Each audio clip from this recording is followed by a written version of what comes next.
Howdy guys. Had a guy bring me a Ruger Standard. Some people call it a Mark 1. Said he's having some extraction problems. And he wasn't real sure how to clean it, take it apart, and or field strip it for all intents and purposes. So we're going to go through that real quick. First thing you need to do is ensure that the weapon system is empty. No magazine in the weapon system. We're empty. Now, although it's not a real good idea to do a whole lot with a rimfire, we do have to drop the hammer on this to ensure that it's safe and to get it apart effectively. So drop the hammer, take sure all that string tension's off. Got to get something in this pin right here in the middle of the back strap. I don't know if you see that. Some people say be very careful, blah blah blah.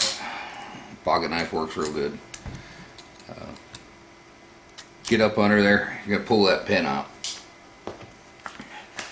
So now we got that pin loose, we're gonna roll this forward, and we're gonna slide this whole mechanism out. This is pretty much the entire mechanism that locks the entire framework in. So now that we got the framework out, very simple to just simply push the entire upper receiver forward and unlock the receiver parts. Now, it's important to note, see the position of the hammer at this moment? This is a hammer here. I guess I should have brought something to point with. And yeah, they get grimy, they get dirty. Might do a video later on how to take the entire trigger mechanism out of this. It can get tedious in that there are a bunch of small parts, so on and so forth in there. But we're going to set the frame aside for now. We're not going to worry about tearing it apart.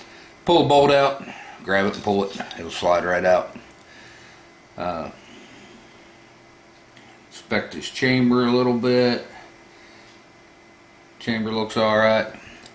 Now, if you need to take it down further, you can't actually take the extractor out. You can be a little bit difficult if you don't know what you're doing. Therefore, I suggest you don't. That's a gunsmith level part right there. Take the bolt spring out, or buffer spring, it'd be the terminology in a lot. I need to go grab me a Glock armor's tool. Excuse me.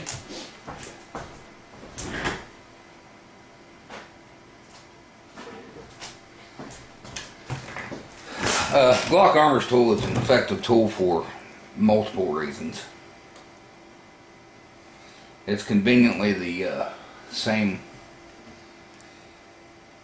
Man, I can use this thing to take just about any gun in the world apart. So this, for all intents and purposes, is going to be considered your buffer spring. It's bolt return spring. We're just going to put a little bit of forward pressure on this spring here. Rock it forward just a little bit, and it will wiggle itself loose out of this channel up here. If you don't want to rock it forward like so, because you can put a bind on this and bend this, this is all captured, and it is factory captured.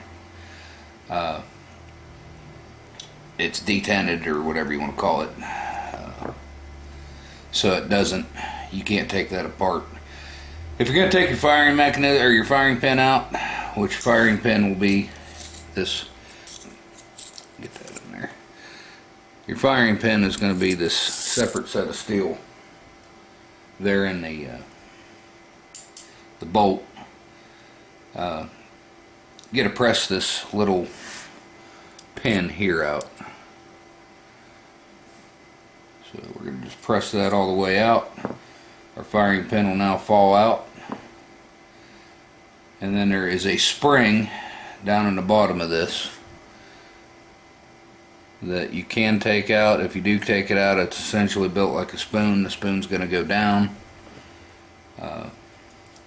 Again, my Glock armor's tool is the right diameter to get down in there and pull this out. You'll see there's a place for the spoon. See how that's spooned over. there's a place for the spoon to fit down inside the bolt at the very front, right here. So it's important that that spoon goes down. So when it comes time to put it back together, drop your spoon tip in there, make sure that spring lays down into that position there. Your firing pin obviously is going to go hook down. So just start it back away, further back than where it really belongs. Give it a little push forward till you feel some spring pressure on it.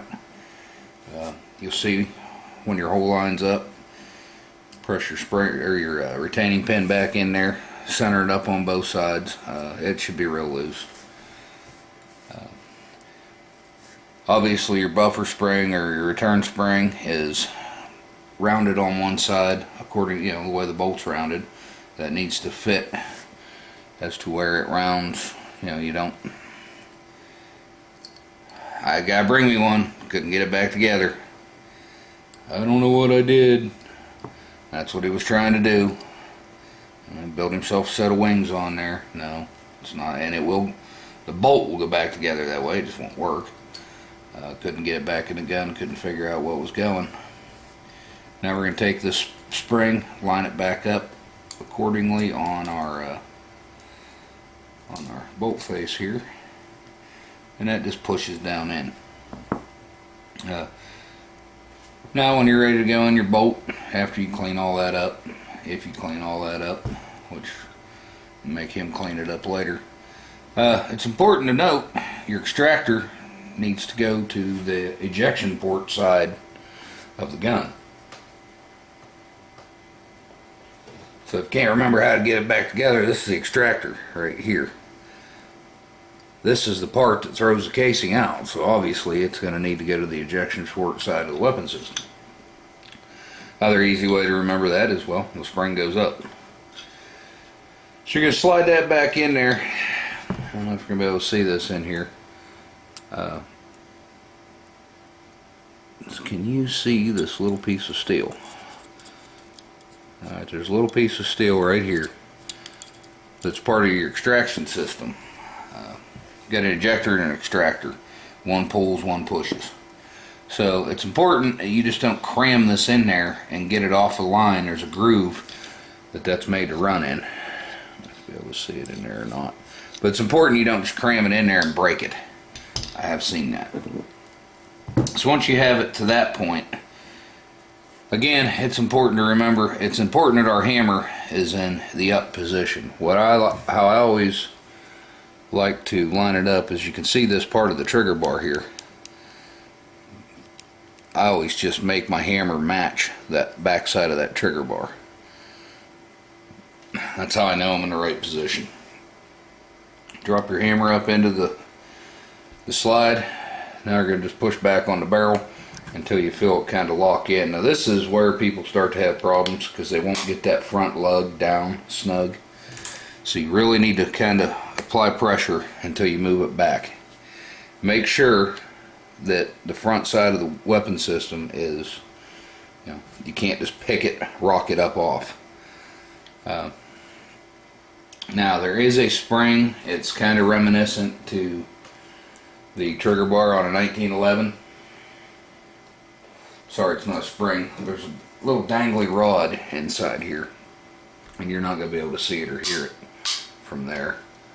But it is important when you put this all together that rod is going to have to be in a certain position. It's actually going to be captured by this hook here. So the first thing you're going to do is you're going to put this up in. This rod is going to go up in and come out the top side here of the, it will, now I take it all back apart and get set back up. Sorry about that.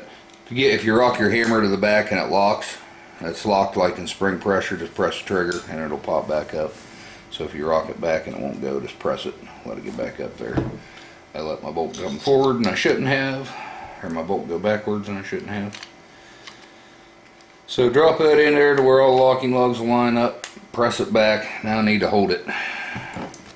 We're going to press our little rod up into that hole, ensuring that we get it up in there. This gun's been taken apart a few times, or just well broke in. Alright, once you get it started up in that hole, and you'll know when you got it right, it'll slide up in there like so. Once you see that all the way up in here, you know you're ready to go. Now here's the important part. If you just drop that in, as you can see, it's flush. I can just close that and lock it. But that is not right. There should be, just at the last second, a little bit of spring pressure on there. That's when you'll know you got it right. So we're going to rock the gun barrel up and then close that. Now we can see I've got that little bit of spring pressure on that disassembly bar. Once I have that spring pressure on that disassembly bar, I know I'm ready to go. Push in on it, rock your locking pin back up. We are good to go. So do a function check on it.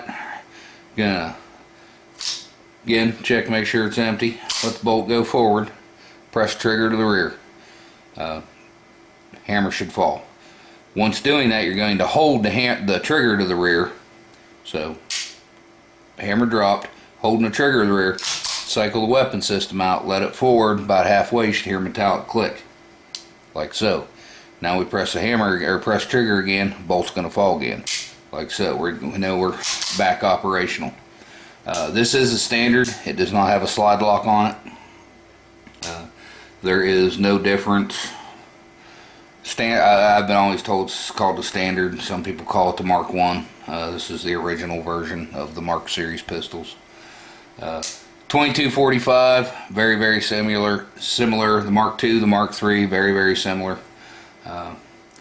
But quick and effective, great way to clean it. You can actually get into the extractor at that point, clean out inside of it, which is what his problem was. It just had so much carbon buildup in it that the extractor wasn't getting hold of the lip on the casing to extract it real well. But there you go. That's a quick way to field strip a standard. Mark II, Mark III, 2245. They're all pretty much the same.